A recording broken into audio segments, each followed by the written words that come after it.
everybody, Steve here. How you doing? So this is going to be a new thing for me here. I'm going to try a little experiment. So this particular video is going to be shot over a week. And what I'm going to do is, I was going to say in painstaking detail. That's terrible. That's a guarantee to lose audience. You start off with, I'm about to painfully show you. That's like teachers, you know, getting up there, starting to talk, and then just you get in this monotone voice, and you just boom, tune out, right? So stay tuned. So what I'm going to do is show you over a period of a week a sourdough starter. Now, Nathan's the one that kind of got me going with sourdough, and here's the link for a Christmas one.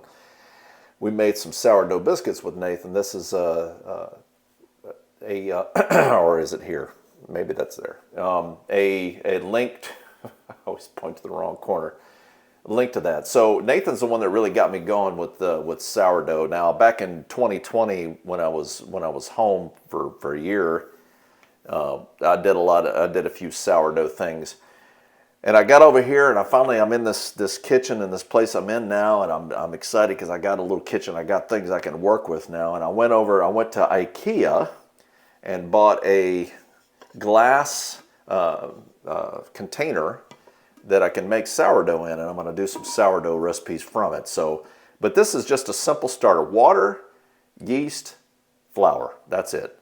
Now, some people you can go and find a myriad of, and there are people that really geek out with sourdough stuff. I mean, it is fascinating. It's fun.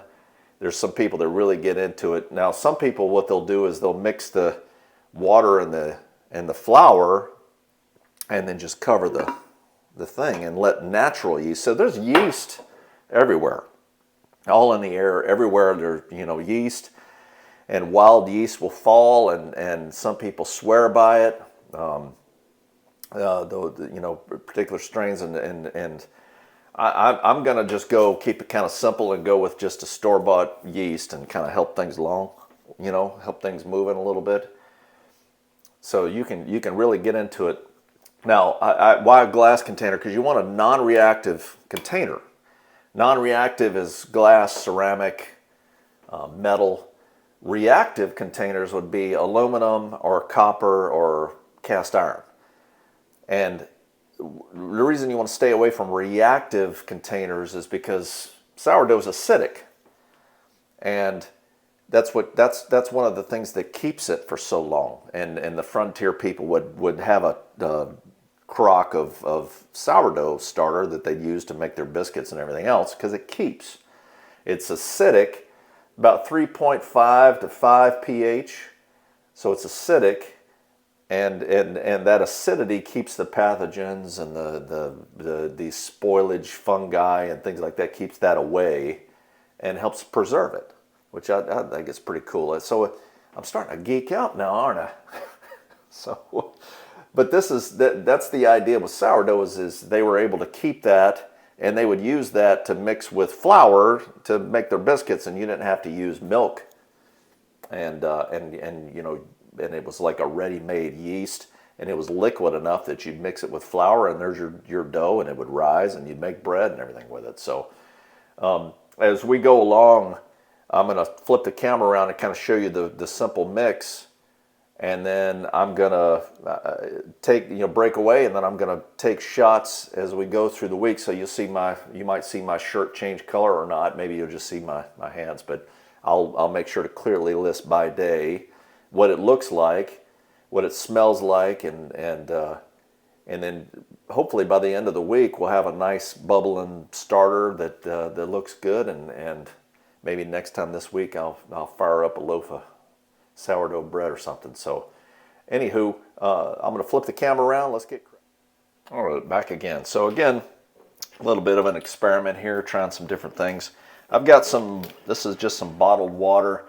Be careful about using tap water because yeast doesn't really care for chemicals very much. So I'm going to just open up this pack of yeast. How much is this? Probably a teaspoon, I'm guessing, close to it. But the water's I warmed it up so that it'll help activate the yeast. Pour this yeast in here, and again, you can go au naturel and just go flour and water and let the natural thing. It just takes a little bit longer, so this just kind of speeds the process up a little bit. I'm going to kind of put this in now. I'm not going to activate it or help start it with some sugar. I'm not going to do that. I'm just going to go with the yeast here and the flour. Get it good and mixed. That's a cup. And then I'm going to go with 2 cups of flour.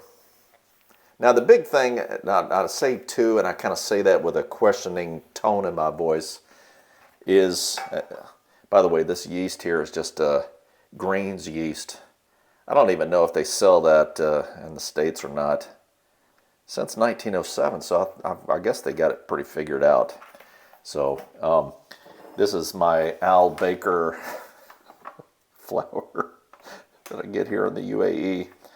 I don't think it's like Al, like Arabic, not like the guy's name's Al. So, but I say that a little hesitantly about the flour because you want to leave enough room. And you don't have to, if it's not exact, because it's pretty much going to double in size. Yeah, 2 would be good. So if I was only going to use 1 cup of flour, then I'd use half a cup of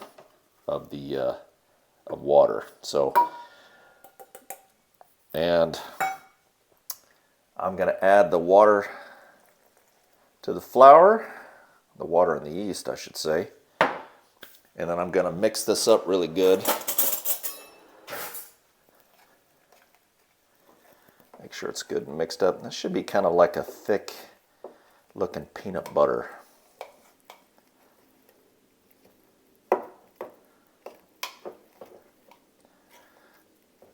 Again, a little bit of an experiment here. I'll mix this in.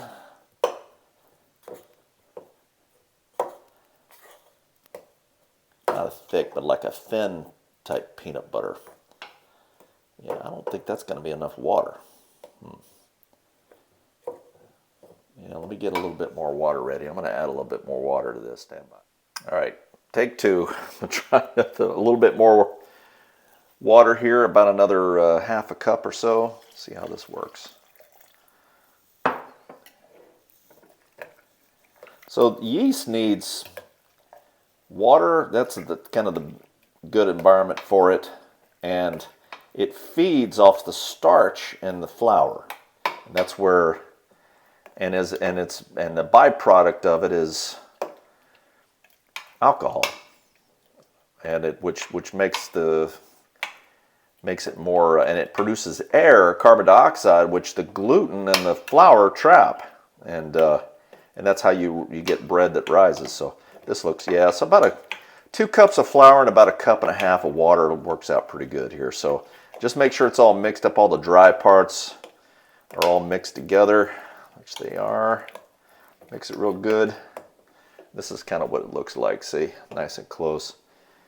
Kind of a soupy, kind of peanut buttery looking mixture. So I'm going to go with that. I think that's going to be good. So 1.5 cups of water, 2 cups of flour, pack of yeast, and then I'm going to just lightly lay the cover on. Now this has got like a rubber seal on it.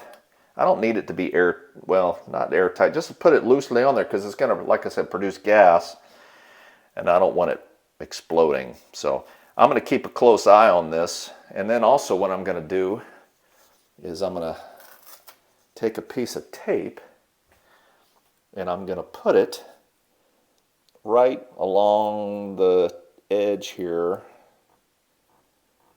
All right, so the top part of this tape is where you see that? Nice and close there. The top part of this, now I'll kind of color it in a little bit, so I don't have a marker. This will have to do. The top part of the tape is where the line is on the starter now. So we'll see what that looks like over a couple days. So, all right. So we'll see you next day. Stand by. All right. So this is an hour later. So maybe half the flour and water, or twice the size of the of the of the container. This is I think this is probably a quart container. So yeah, like I was saying in the first part, you got to make sure it's big enough. So I'm gonna have to take some of this out. I'm probably gonna take about half of this out, and so I'm an hour into it, and it's already, oh yeah, okay, half of this out then. All right, day 2. You can see now I pulled a whole bunch of this off. As you remember, it was starting to poke through the top here. So I can't really look at that line here. We'll kind of adjust this based on what we add today. So what I want to do, so it is, there is a smell, and it's not like the normal yeasty smell. It's a little, you could turn your smellometers on now, you probably can smell it. But it's got a little bit of a twinge to it, a little bit of a, what's the word I'm looking for? My English escapes me. It's a little bit of a tartness to it, a little bit of a twang, and that would probably be the acids that are starting to build up in here. But I'm going to pull about half of this off. Now, I could certainly use this. I tried making myself some bread with what I pulled off yesterday, and didn't turn out so I mean, here's kind of the bread I ended up with. A little tough, so I pulled about half of this off. Now I don't see, as I'm looking in here, I don't see any, there's no hooch yet.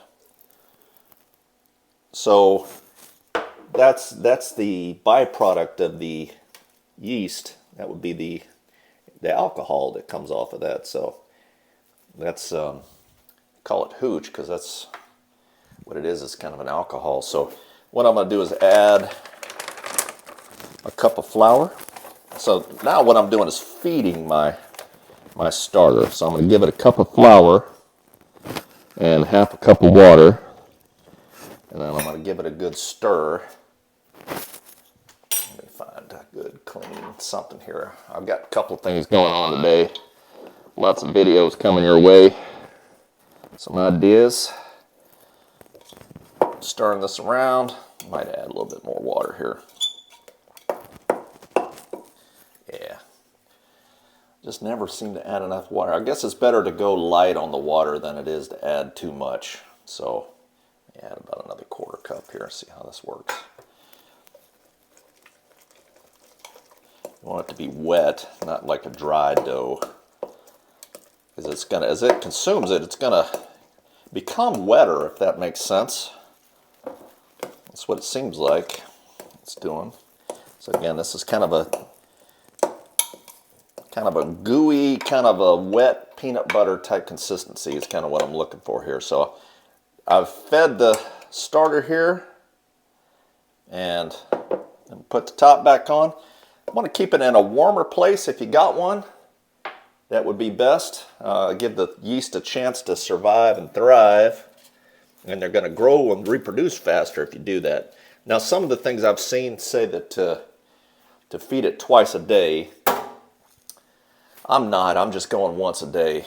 So I'm going to take this and we'll leave that line where it's at. Actually, you know what? No, we won't. Let's put this little piece of tape about where the line is here. We'll see how it's doing. So, all right. So we'll see you tomorrow.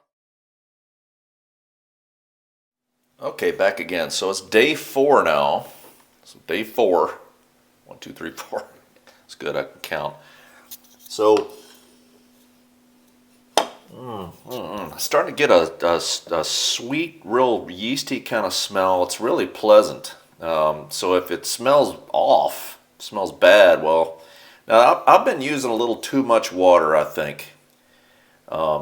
I was a little concerned that it was too thick. So I put a little extra water in last time on day 3. And I think I'm going to hold off on that. So again, I'm going to take about half of this out, kind of see where my magic line is here, and it's bubbling. You can see it rising. So I'm going to take about half of this off, and again a cup of, pour this off here, figure out what I'm going to do with it.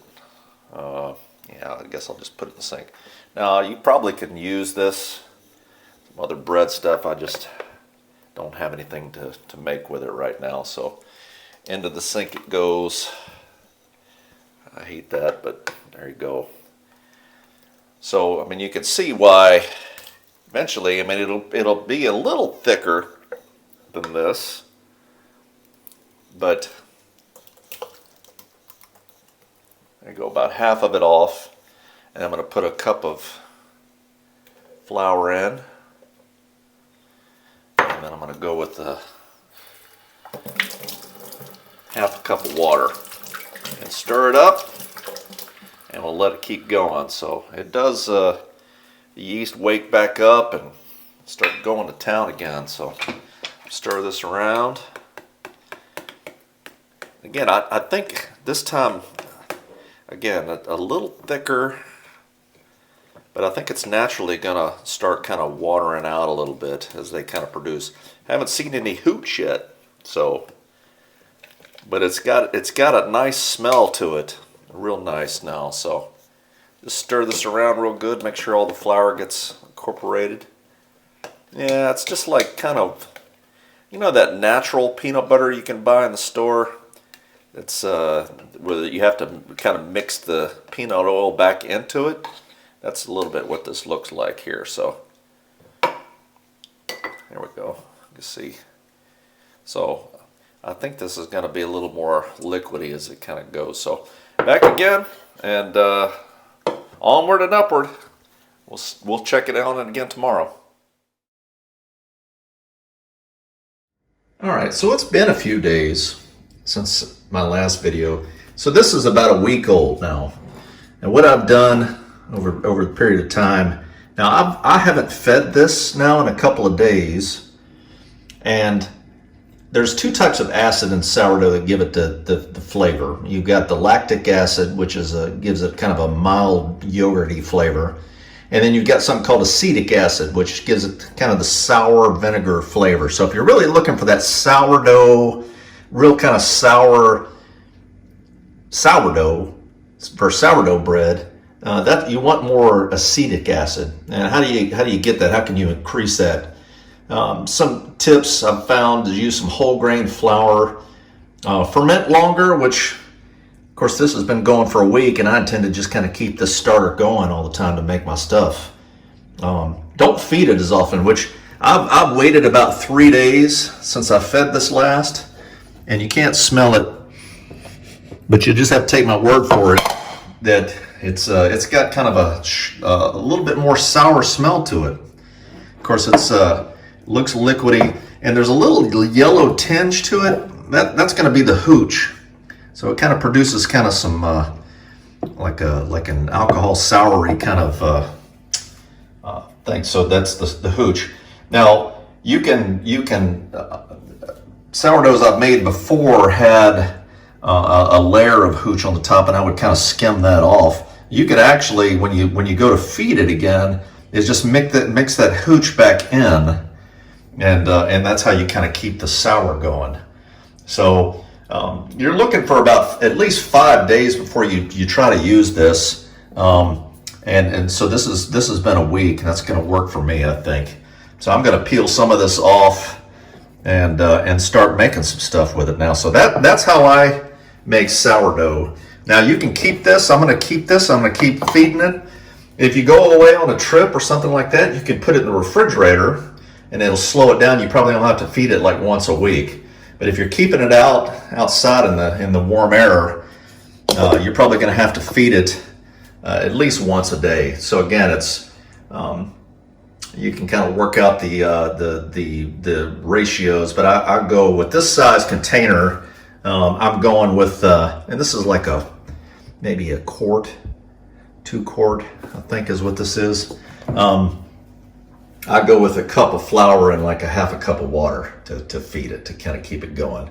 So I'm going to take some of this off, use a little bit of it, and feed it to keep it going. So hope you enjoyed the video. Hope you learned a few things. I know I did. I try to learn something every day. So hope you enjoy it, and good luck with your sourdough. This is Colonel signing off.